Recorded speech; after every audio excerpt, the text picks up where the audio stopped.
Asuransi sesuai kebutuhan, bukan cuma ikut-ikutan. Maksudnya gimana tuh? Yuk kenalan sama 3 jenis asuransi yang mungkin kamu sering denger tapi masih bingung bedanya apa. Asuransi kesehatan, asuransi penyakit kritis, dan asuransi jiwa. Kita bahas satu-satu. Asuransi kesehatan, ini asuransi yang bakal bayarin biaya pengobatan kamu, dan idealnya sih asuransi kesehatan sekarang sesuai tagihan.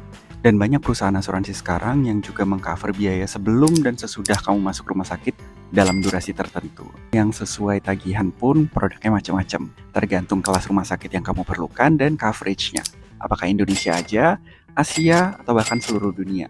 Tapi kalau kamu merasa nggak akan berobat ke luar negeri, yang di seluruh Indonesia asal sesuai tagihan, udah cukup nggak sih? Next, ada critical illness insurance atau income protection. Ini penting untuk kamu yang punya kewajiban atau komitmen finansial jangka panjang. Contohnya, KPR rumah, yang tetap harus kamu bayarkan ada atau nggak ada income.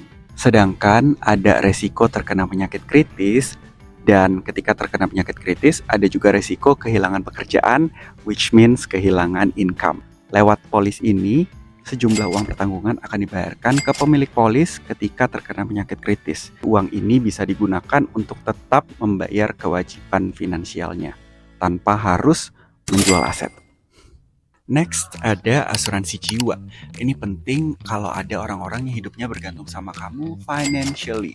Dengan polis ini, sejumlah uang akan dibayarkan kepada ahli waris ketika pemilik polis tutup usia. Jadi orang-orang yang bergantung dengan pemilik polis untuk hidup akan tetap punya sejumlah uang untuk bisa melanjutkan hidupnya. Jadi udah tahu kan bedanya, dan ternyata nggak semua orang butuh semua jenis asuransi saat ini juga. Kalau kamu udah punya asuransi apa aja dan kira-kira butuh tambahan apa? Coba komen di bawah.